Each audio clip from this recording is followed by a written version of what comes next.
안녕하세요. 학원에서 아이들을 가르치고 있는 40대 여자입니다. 며칠 전에 저희 학원 학부모 중 한 분께서 저에게 맞선 자리를 제안하셨어요. 돈도 잘 벌고 다정한 남자라면서 저랑 참 잘 어울릴 것 같다고 꼭 연결을 시켜주고 싶다면서 말이에요. 제 자랑은 아니지만 좋은 학교를 나와 비교적 어린 나이에 학원을 차려서 운영을 잘하고 있었기 때문에 꽤나 좋은 맞선 자리가 많이 들어와요.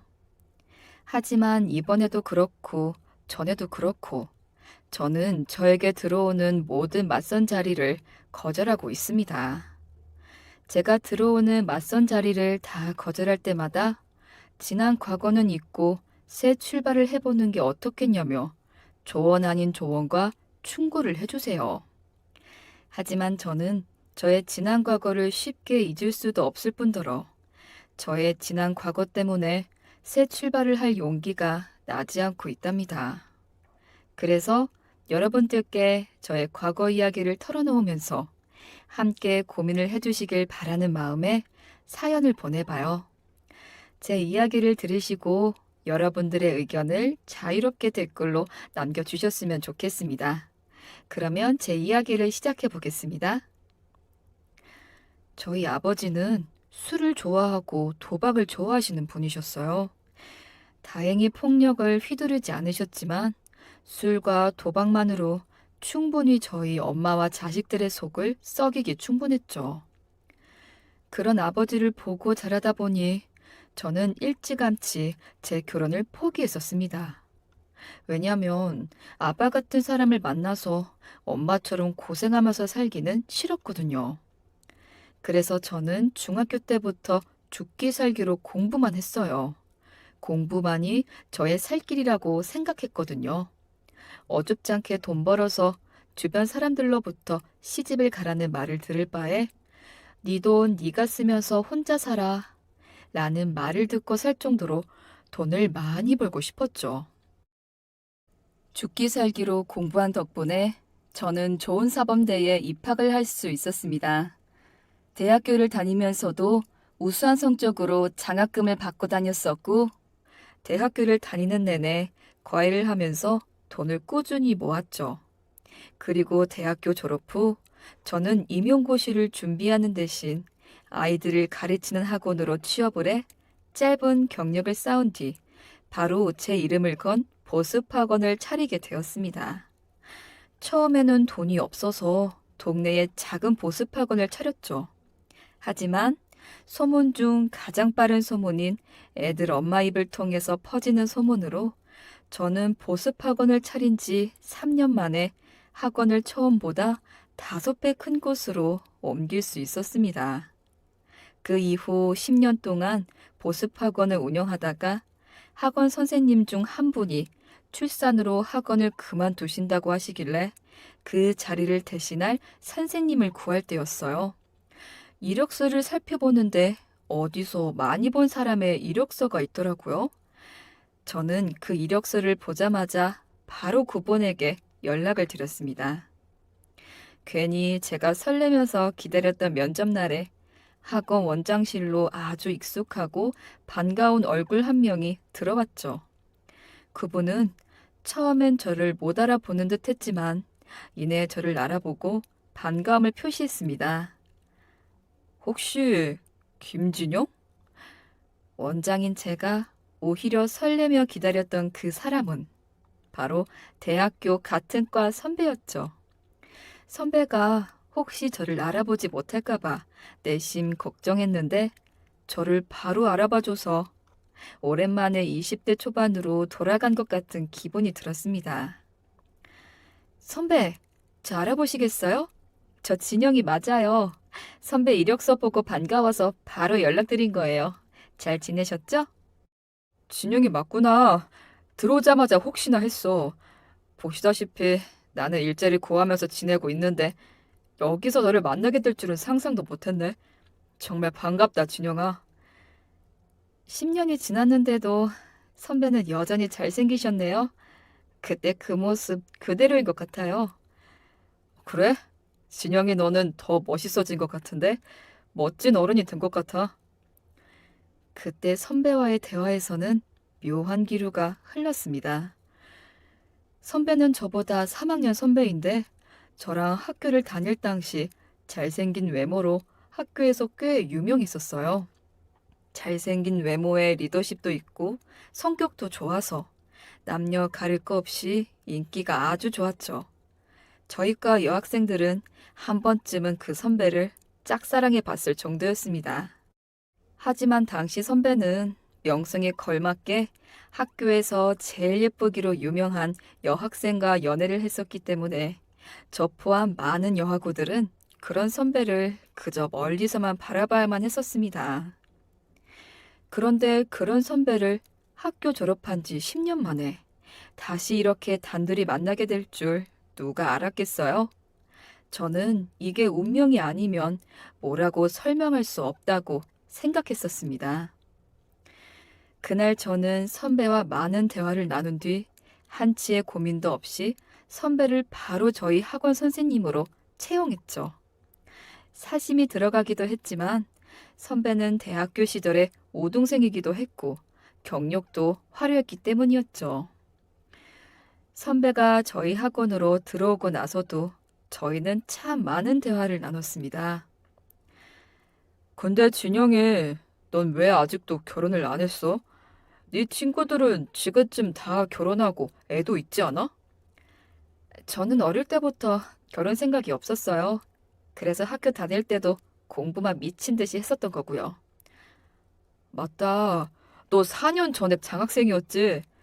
그럼 진영이 너는 결혼 생각보단 성공하고 싶은 마음이 더 컸겠네. 그래서 이렇게 잘 나가는 학원 원장이 된 거고. 정말 대단하다, 진영아. 근데 저 대학생 때도 독신주의자이긴 했지만 선배 보면서 선배 같은 남자면 같이 한번 살아보고 싶다는 생각은 했었어요. 저 정말 웃기죠? 뜬금없는 저의 고백에 선배는 엄청 당황해하면서도 쑥스러워했죠. 고백을 그렇게 수도 없이 많이 받아본 사람이 나이가 들어서도 소년처럼 쑥스러워하는 모습이 꽤나 귀여워 보였습니다.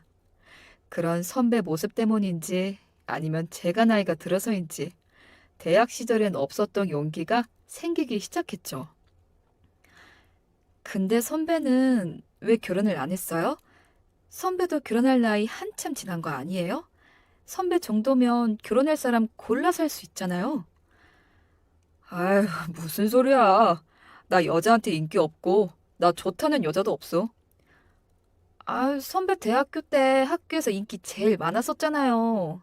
선배 옆자리에 한번 앉아보려고 했던 여학생들이 얼마나 많았는데요. 그 명성이 어디 가겠어요? 지금 내 나이가 몇이야. 지금은 그때 내가 아니지. 어쨌든 이렇게 다시 너 만나서 너랑 이런저런 이야기 나누니까 대학 시절 생각도 나고 마음이 설레고 그런다. 그때 나 너랑 친해지고 싶었거든. 선배 말에 주책맞게도 저의 얼굴은 홍당무처럼 달아올랐어요. 그렇게 선배와 저는 서로에 대해서 알아가는 이야기를 많이 나누다 자연스럽게 연인으로 발전하게 되었죠. 결혼 생각도 없던 제가 대학 시절 짝사랑했던 남자와 연애를 시작하게 되었으니 그 결말은 어떻게 됐을지 예상이 가는 분들도 계시겠죠?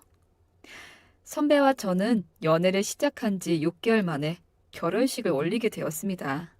둘 다 나이가 있어서 빠른 결혼을 결정하게 되었지만 지금 생각해보면 독신주의자였던 제가 10년 만에 운명처럼 짝사랑했던 남자를 만나게 되니 콩깍지가 씌어도 단단히 씌어서 그런 결정을 내렸었던 것 같아요. 결혼하고 난 후 저는 정말 행복한 신혼을 보냈습니다. 그토록 갈망하던 남자와 운명 같은 만남을 통해 결혼을 하게 되었으니 행복하지 않을 수가 없었죠. 심지어 잘생긴 그 남자가 저를 사랑해주고 아껴주니 저는 죽어도 여한이 없다는 생각이 들 정도였습니다. 사랑하는 사람과 매일같이 일상을 보내게 되니 저의 신념과 가치관이 많이 바뀌게 되었거든요. 그래서 평생 생각에도 없던 아이 생각을 하게 되었습니다. 저는 남편에게 얼른 저희의 2세를 가지고 싶다고 말했어요. 오빠, 우리 둘 다 나이가 있으니까 오빠 40 되기 전에 애 낳는 건 어때? 에? 갑자기 무슨 애? 너 애기 낳고 싶어? 응. 솔직히 결혼 생각도 아이 생각도 없었는데 오빠 만나고 난 후에 나의 모든 생각들이 바뀌었어. 나는 지금 애를 가지고 낳아도 노산이라서 더 늦기 전에 아이 낳고 싶어. 오빠 생각은 어때? 남편은 저의 제안이 꽤나 난감한 듯 했습니다. 어쩔 줄 몰라 하며 난감해하는 남편을 보니 저는 갑자기 남편에 대한 믿음이 조금 흔들리기 시작하는 걸 느꼈죠. 왠지 모를 불안감이 밀려오는 거였죠. 오빠는 아이 낳을 생각 없었어? 진영아, 미안한데 사실 나는 아이 생각이 없어. 애들 가르치는 직업이라서 그런 건지 몰라도 애만 생각하면 지긋지긋해. 그래서 난 내 인생에 애는 없다고 생각하고 살았어. 남편의 대답은 제 예상 답변에 없던 대답이었습니다. 애가 지긋지긋해서 애를 낳기 싫다니. 남편 직업상 말이 안 되는 말은 아니었지만 제 입장에선 뭔가 배신감이 밀려왔죠. 근데 그걸 왜 지금 와서 말해? 아이를 낳을 생각이 없었으면 결혼하기 전에 나한테 말해주는 게 맞지 않아? 나는 네가 독신주의자였기 때문에 나처럼 애 낳을 생각이 없는 줄 알았지. 미안해. 독신주의자가 결혼을 할 정도면 내 신념에 큰 변화가 있었다는 건데 당연히 나한테 미리 말해줬어야지. 미리 말 못한 건 미안한데 그럼 너도 결혼 전에 애 가질 생각이 있다고 내 생각도 물어봤었어야지. 왜 너는 네 입장만 생각하냐? 저는 그날 처음으로 남편과 말다툼을 하게 되었죠. 하지만 그 말다툼은 끝이 나지 않았어요. 저는 계속 아이를 낳는 것을 원했고 남편은 죽어도 아이는 낳을 수 없다고 했습니다. 남편과 저는 서로의 의견을 받아들일 생각을 전혀 하지 못했어요. 제가 남편을 이해하지 못한 이유는 둘 다 경제력도 있고 충분히 아이를 책임질 수 있는 성숙한 어른인데 굳이 안 낳을 이유가 없다고 생각해서였습니다. 하지만 남편의 입장은 달랐어요. 둘 다 경제력이 있으면 그 돈으로 우리들 즐기면서 사는 게 더 낫지 않아? 애 낳으면 나도 고생이지만 진영이 네가 더 고생이잖아. 여자는 애 낳으면 몸도 망가지고 커리어도 망치게 된다고. 내가 애를 낳기 싫은 이유는 다 나 때문인 것도 있지만 사랑하는 내 아내를 위한 거야. 그러니까 너를 위한 거라고. 남편은 아이를 낳기 싫은 이유가 계속해서 저를 위한 거라고 했습니다. 그렇게 남편과의 의견이 한치도 좁혀지지 않을 때였어요. 오랜만에 시부모님들을 모시고 식사를 하고 있는데 시모가 저희 2세에 대해 이야기를 꺼내셨죠. 너희 지금 결혼한 지 반년이 지났는데 왜 아직도 애 소식이 없는 거니? 시모의 물음에 솔직하게 대답하고 싶었지만 그러면 괜히 남편이 욕을 먹을 것 같아 저는 시모에게 대충 둘러대는 말을 했습니다. 아직 신혼이라서 저희 둘이서 지내는 게 너무 재미있어서요. 아이는 미처 생각을 못했네요. 너희들도 참 제정신이 아니다. 너희가 지금 20대야? 아니면 30대 초반이라도 되니?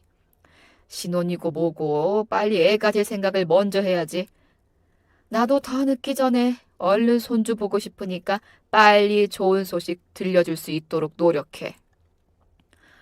집으로 돌아오는 길에 시모에게 듣지 않아도 되는 소리를 들었다는 생각에 화가 난 제가 남편에게 말했습니다. 어머님 앞으로도 계속 애 가지라고 하실 것 같은데 오빠는 그래도 생각 없어? 없다고 말했잖아. 그리고 애는 우리가 낳아서 우리가 기르는 건데 엄마가 뭐라고 하든 무슨 상관이야. 오늘 보면 몰라. 어머님이 오빠한테 뭐라고 하기는커녕 나한테만 뭐라고 하시잖아. 앞으로도 나한테만 뭐라 그러실 텐데. 나 오빠 자꾸 그러면 나 어머님한테 오빠가 애 가질 생각이 없어서 안 가지는 거라고 사실대로 말할 거야? 저의 말에 남편은 급정거를 하며 차를 갓길에 세웠어요. 남편이 그렇게 무서운 표정을 짓는 건 처음 봐서 정말 우리 사이에 무서운 일이 생길까 봐 겁이 났습니다.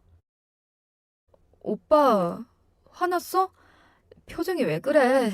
나 무서워.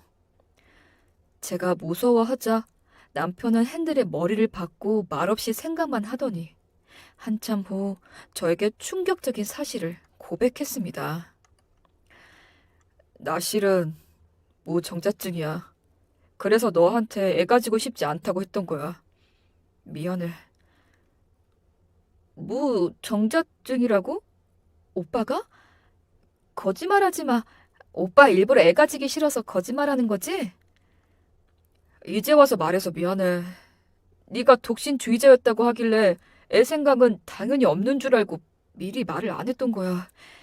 그리고 내가 무정자증이라는 걸 너한테 말하면 네가 나랑 결혼을 안 할까 봐 겁나서 말 못했고 정말 미안하다. 그러면서 남편은 제가 뭐라고 하기도 전에 갑자기 눈물을 흘리면서 오열을 하기 시작했어요. 무정자증임에도 저에게 말 한마디도 하지 않고 결혼을 한 건 사기 결혼이라고 생각했지만 남편이 제 앞에서 오열을 하며 눈물을 흘리니 괘씸하다는 생각보단 안쓰럽다는 생각이 먼저 들었죠. 오빠가 이렇게 힘들어하고 있을 줄은 몰랐어. 진작에 나한테 사실대로 말을 하지 그랬어. 그럼 내가 오빠한테 계속 아이 가지자고 떼쓰지 않았을 거 아니야. 애를 갖고 싶어 하는 너를 보고 어떻게 내가 거기서 무정자증이라고 이야기하겠니? 너한테 죽을 죄를 지었다는 생각에 하루하루가 너무 힘들었어. 지금이라도 말해줘서 고마워, 오빠. 오빠가 말 안 해줬으면 나 정말 계속해서 오빠를 원망하면서 지냈을 거야. 울지 마. 결국 저희 부부는 양가 부모님에게 아이를 갖지 않고 살겠다고 선언했습니다. 물론 남편이 무정자증이라는 사실은 비밀로 하기로 했죠. 처음에는 양가 부모님들 모두 납득을 하지 못하셨지만 저희 둘 다 나이가 있어서 그렇다고 핑계를 댔더니 이해를 해주시긴 했습니다. 아이 문제는 그렇게 끝이 나는 줄 알았어요. 남편이 무정자증이라서 아이를 갖지 못하는 것이기 때문에 저도 아이에 대한 생각이 사라질 줄 알았었죠. 하지만 진짜 문제는 그때부터 시작됐습니다. 저의 의지와 다르게 임신을 하지 못하고 아이를 낳지 못하게 되니 우울증에 걸리고 만 겁니다. 친구들은 다 결혼하고 아이를 낳고 사는데 저는 아이를 평생 낳지 못한다고 하니 갑자기 아이가 너무 갖고 싶어지고 처음부터 없었던 아이였는데 내 아이가 그리워지기 시작했죠. 친구의 아이들이나 지나가는 아기들만 봐도 눈물이 나고 정신이 오락가락 할 때쯤이었어요. 제가 아이를 갖지 못해서 우울증이 생긴 걸 알게 된 남편이 말했습니다. 진영아, 아무래도 너 이대로 안 되겠어. 학원은 내가 맡아서 운영할 테니까 넌 잠깐 쉬는 게 어때? 그건 안 돼. 내가 남한테 일을 잘 못 맡기는 성격이라 수업을 줄이더라도 학원은 내가 맡아서 해야 돼. 너 말 되게 서운하게 한다. 내가 남이야? 난이 남편이야. 오빠, 내 말은 그 뜻이 아니라 내 성격이 완벽주의자 성격이라 그런 뜻으로 말한 거야. 남편은 저에게 학원을 쉬라고 권유했지만 제 성격상 차마 그럴 수가 없었습니다. 그래서 쉬지 못하겠다고 했더니 남편은 굳이 내지 않아도 되는 화를 내며 삐지기까지 했어요. 남편은 그 대화 이후로 일주일 동안 저랑 말도 하지 않으려고 했습니다. 그래서 저는 어쩔 수 없이 남편에게 학원을 맡기겠다고 했죠. 오빠, 나 오빠 말대로 학원 좀 쉬면서 정신과 치료도 받고 상담센터도 다닐까 해. 아, 그래? 잘 결정했어. 너는 네가 혼자서 큰 학원도 운영하고 평생 이루고 싶은 것들은 다 이루고 살아서 강한 사람이라고 생각할 테지만 내가 볼 땐 아니야. 애 못 가진다고 우울증 걸릴 정도면 너한텐 치료가 좀 필요해. 학원은 정말 걱정 안 해도 돼. 내가 알아서 잘할게. 고마워. 그럼 오빠만 믿고 학원 좀 부탁할게. 그렇게 오래 쉬진 않을 거야. 그래. 웬만하면 우리 집에서 머물지 말고 장모님 집 가서 맛있는 것도 먹고 하면서 지내. 제가 학원을 쉬기로 하자 남편은 손수 저의 짐을 싸주며 직접 저를 친정집까지 데려다 주었어요. 저는 그럴 생각까지는 없었는데 남편이 그렇게까지 저를 생각해 주니 고마울 뿐이었죠.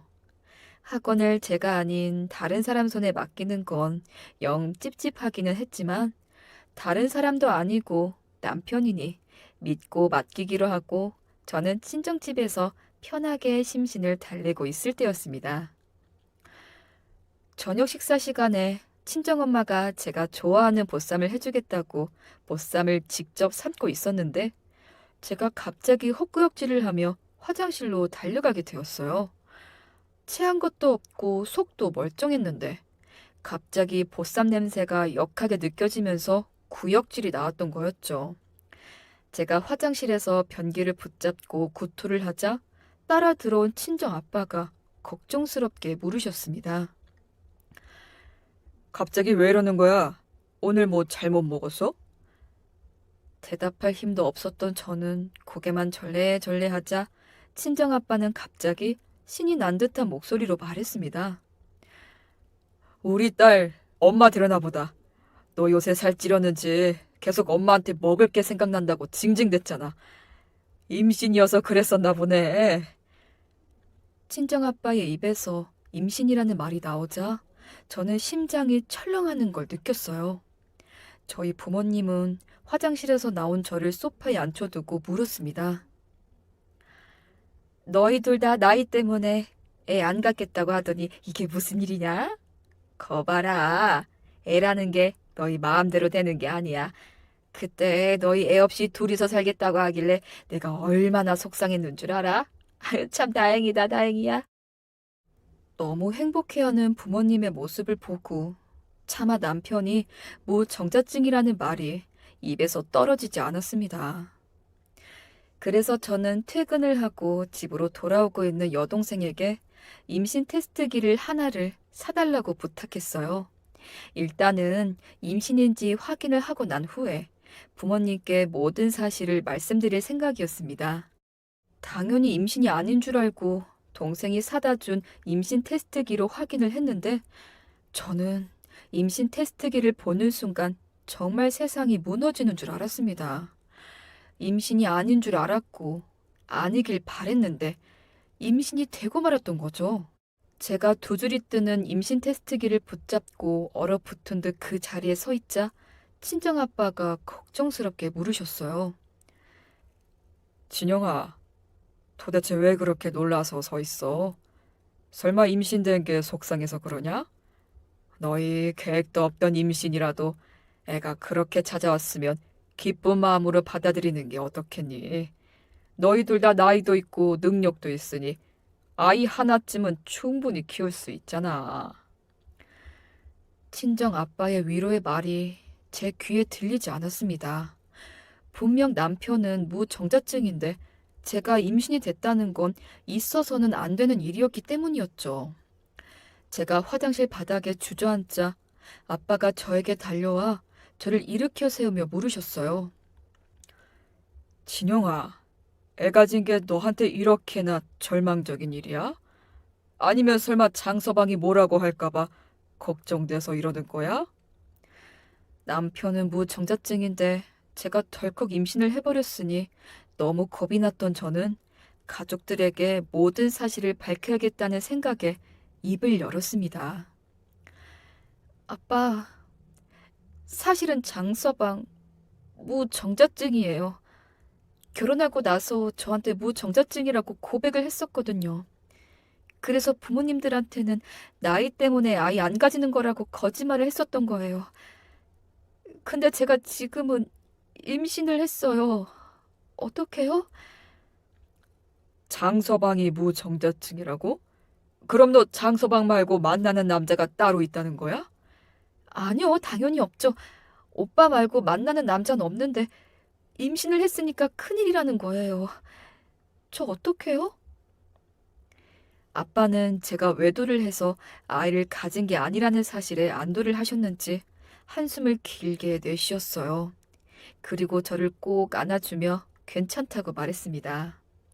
옆에 있던 간호사인 제 여동생이 무정자증이어도 임신할 가능성이 아예 없는 게 아니라며 남편을 데리고 비뇨기과에 한번 가보라고 했습니다.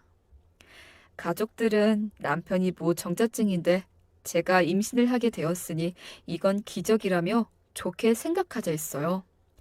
저도 많이 놀라기는 했지만 가족들 말대로 무정자증에 임신을 하게 된 건 기적이나 마찬가지였기 때문에 잠이 들 땐 아주 가뿐하고 행복한 마음으로 잠에 들 수 있었습니다.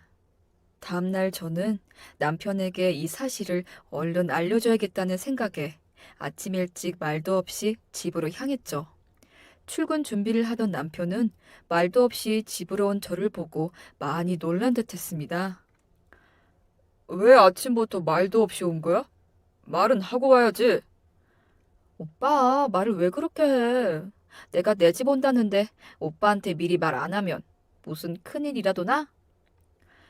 기쁜 마음으로 아침부터 한달음에 달려왔지만 갑작스러운 저의 등장에 기분이 다소 나빠 보이는 남편의 태도에 저도 기분이 상했습니다. 하지만 좋은 소식을 전하는 자리인 만큼 기분 좋게 임신 사실을 전하고 싶어 애써 괜찮은 척 기분 좋은 척하며 남편에게 임신 테스트기를 내밀었습니다. 오빠, 이것 좀 봐. 나 임신했나 봐. 어제 갑자기 구역질해서 혹시나 싶어서 해봤더니 두 줄이 뜨더라고. 오빠한테도 얼른 이 사실을 알려주고 싶어서 아침부터 온 거야. 남편은 저에게서 임신 테스트기를 받아들더니 테스트기에 뜬 두 줄을 확인하고는 바로 그 테스트기를 가차없이 바닥으로 던져버렸어요. 오빠, 지금 이게 무슨 짓이야? 그걸 왜 던져? 깜짝 놀란 제가 남편에게 무슨 짓이냐 물었지만 남편은 얼굴만 빨개져서는 차마 입을 열지 못하며 저에게 삿대질만 해댔습니다. 너야말로 지금 이게 무슨 짓이야? 분명 내가 무정자증이라고 너한테 말을 했을 텐데 임신이라니. 너 어쩜 애가 이렇게 뻔뻔하니? 오빠가 오해할 만한데 희영이 말로는 무정자증도 임신을 할 수 있대. 가능성이 아예 없는 건 아니래. 오빠가 병원에서 진단을 잘못 받은 걸 수도 있으니까 오늘 같이 비뇨기과에 가보자. 제 말에 남편은 방에서 종이 한 장을 꺼내 들고 나오더니 저에게 내밀었습니다.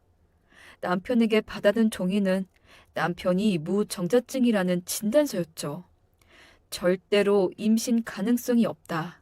라는 글자가 또렷하게 박혀 있는 무정자증 진단서였죠. 너 이걸 보고도 네 뱃속에 있는 애가 내 애라고 할 수 있어?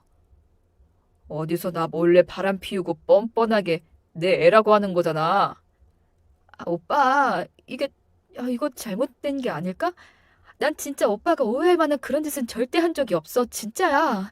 아, 내가 왜 오빠를 두고 그런 짓을 해?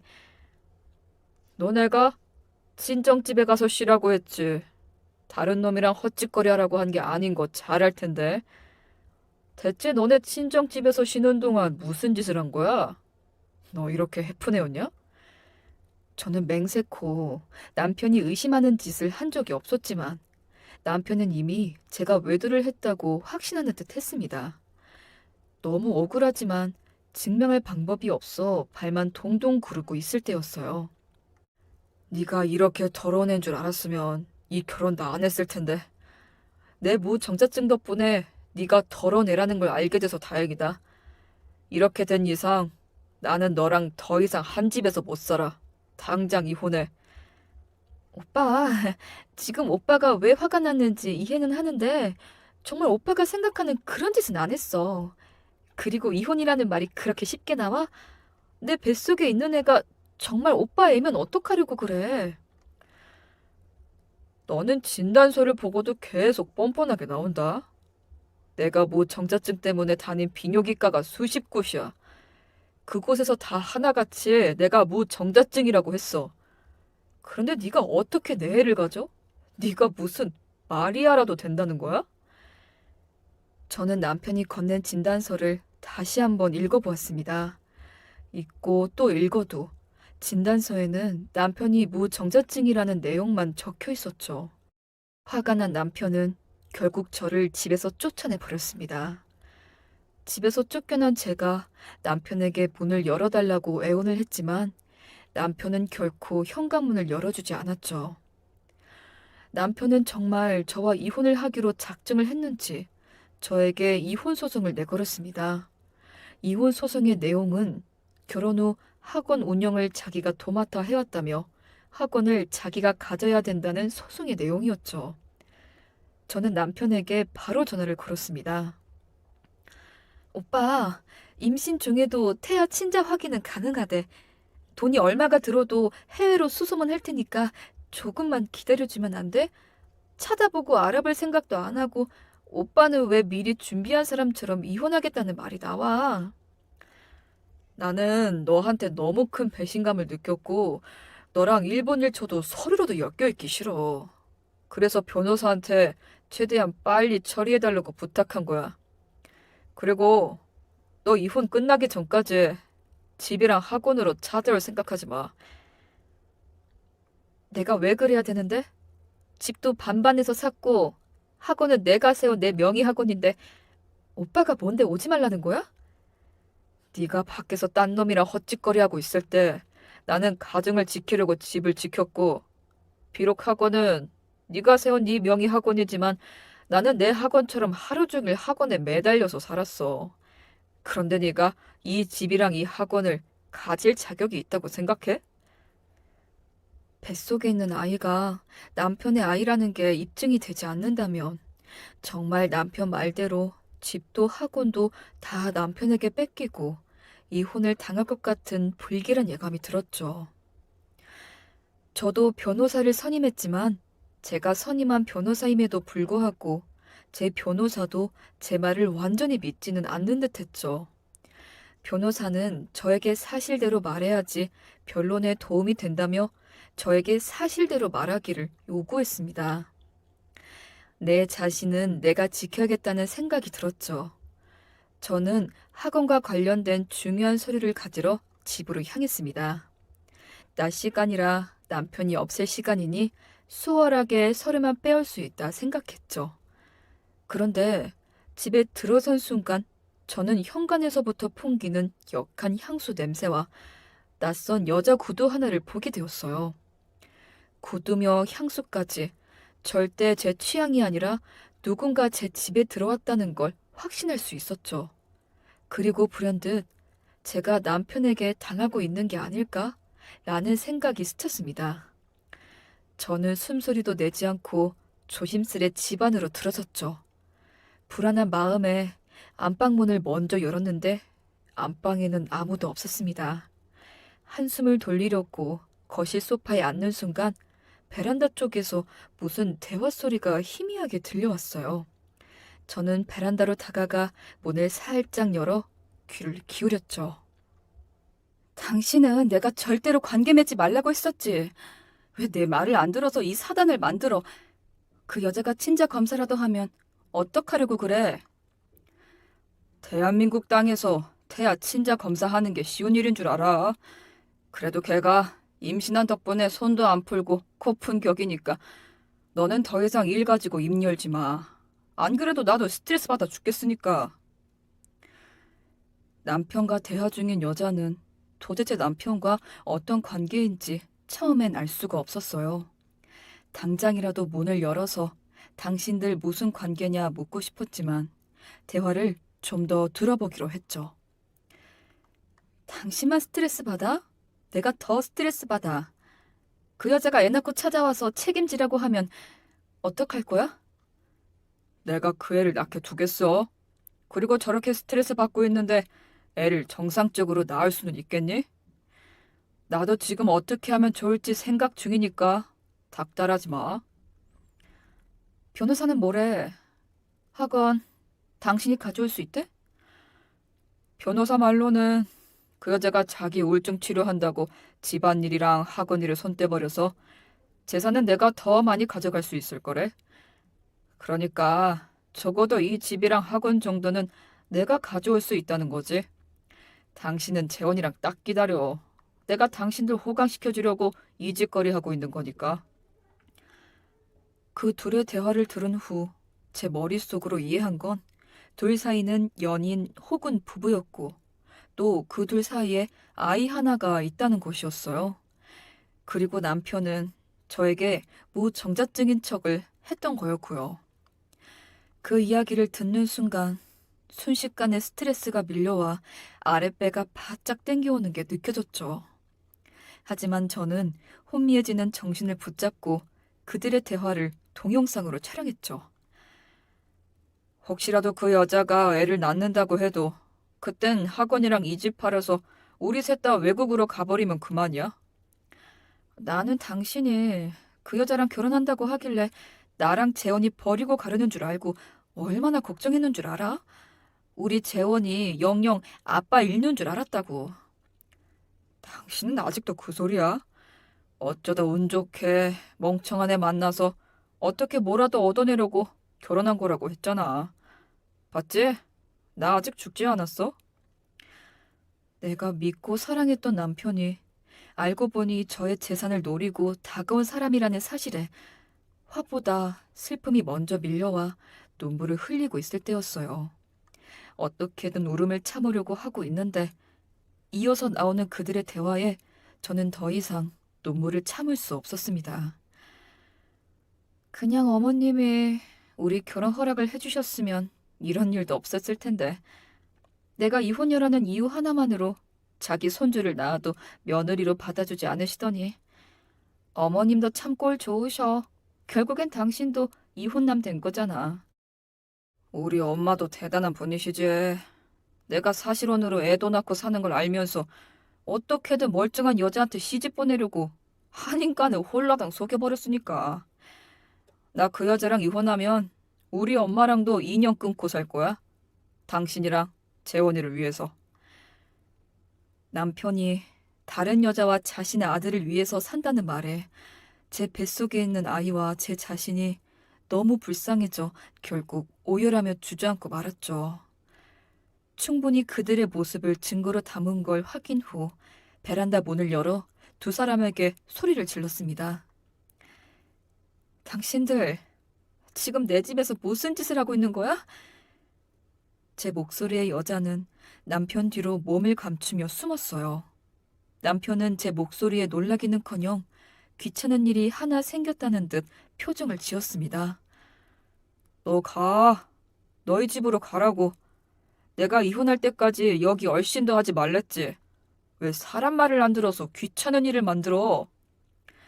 그땐 정말 그런 남편의 모습을 보고 너무나 무서웠지만 저는 물러서면 안 된다는 생각이 들었어요. 남편은 자신의 뒤에 숨은 여자의 손을 잡더니 저 보란 듯이 당당하게 거실로 나와 제 앞에 섰습니다. 다 들었겠지만 이 사람이 내 진짜 아내 되는 사람이고 내 애까지 낳은 내 아들 엄마야. 그래서 나보고 어쩌라고? 그래봤자 서류상 오빠 아내는 나 아니야? 아직까지는 그렇겠지만 우리 곧 찢어지게 될 거잖아. 그러니까 웬만하면 뱃속에 있는 그 애 얼른 치워. 너도 내 애 낳기는 싫을 거 아니야. 남편의 입에서 애를 지우라는 말에 저는 저도 모르게 제 배를 감싸 안았어요. 제가 제 배를 감싸 안자 남편 옆에 있던 그 여자는 재수 없는 웃음소리를 내며 말했습니다. 애 낳아본 적도 없는 게 어디서 엄마질이야? 너한테 모성애라는 게 있니? 이 사람 말대로 그 애 지워. 그 애 낳아봤자 아빠 없는 애가 될 텐데 낳고는 싶니? 당신이 뭔데 참견이야. 사기꾼 주제에. 나는 아빠 없이 자란 내 애보다 당신들 같은 사기꾼 부모를 둔 당신 아들이 더 불쌍해. 제 말에 남편은 손을 번쩍 들었지만 옆에서 여자가 말리는 바람에 남편은 제 몸에 손을 대지 못했습니다. 좋은 말 할 때 지워. 어차피 너 나한테 이혼 소송 줘서 재산도 얼마 못 가져갈 텐데 입이라도 하나 줄여야지. 안 그러냐? 내가 이혼 소송에서 진다고? 누가 그래? 아직 시작도 안 한 소송인데 오빠가 어떻게 장담을 해? 넌 나한테 어떻게 이길 건데?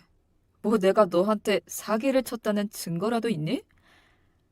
오빠가 무정자증 진단서를 조작한 것처럼 증거가 없으면 어떻게든 만들어야지. 남편에게 절대 지지 않겠다는 마음에 당당히 대답은 했지만 제 의지와 다르게 제 몸은 버티지 못했어요.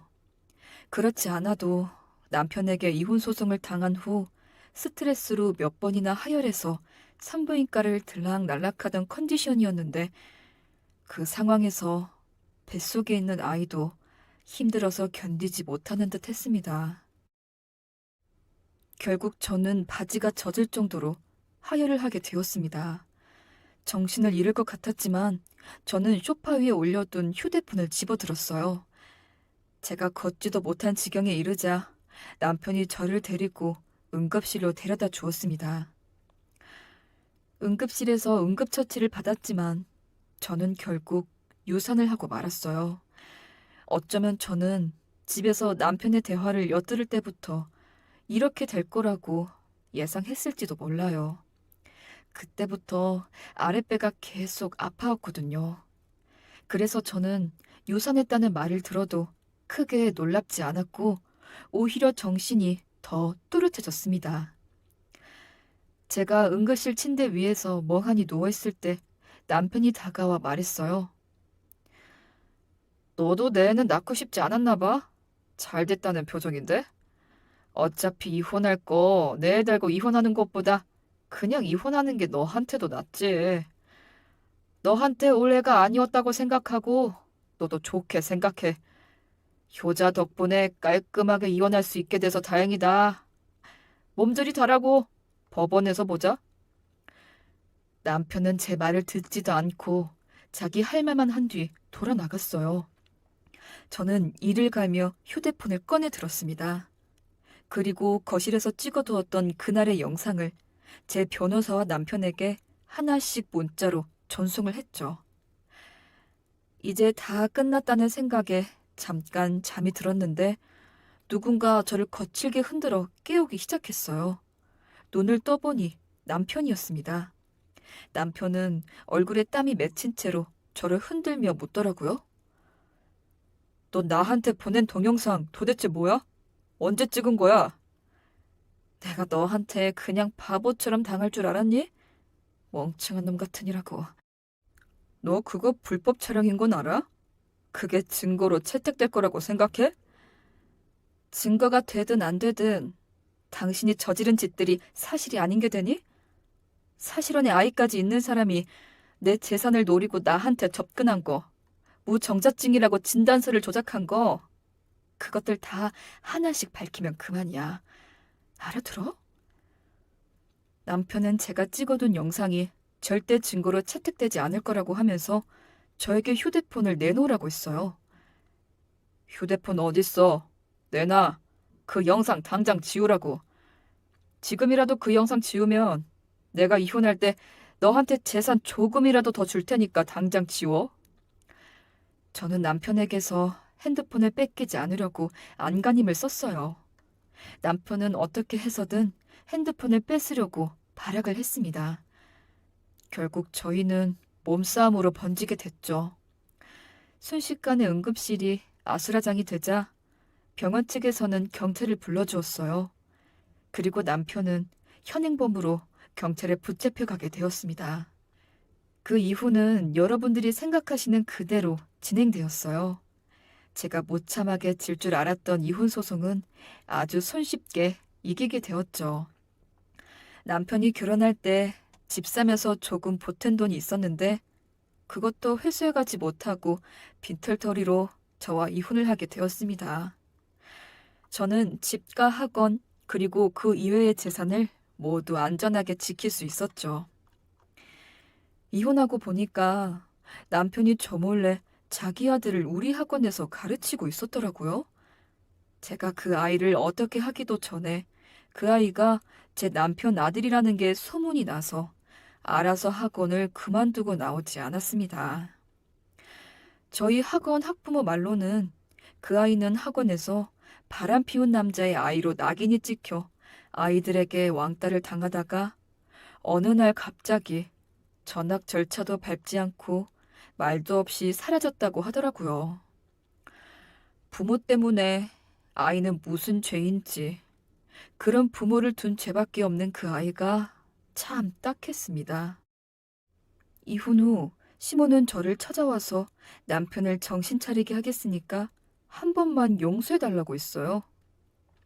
내가 이렇게 용서를 구하마. 우리 아들 한 번만 용서해주면 안 되겠니? 저것이 아직 철을 덜 들어서 그런 거지. 정신 차리면 네 옆에 잘 붙어서 남편 노릇 잘할 거니까 네가 한 번만 봐줘라. 응? 당신 아들 정신 차리게 하기 전에 당신이나 정신 차리세요. 엄마라는 사람이 이 모양이니까 아들이 저렇게 쓰레기처럼 사는 거죠.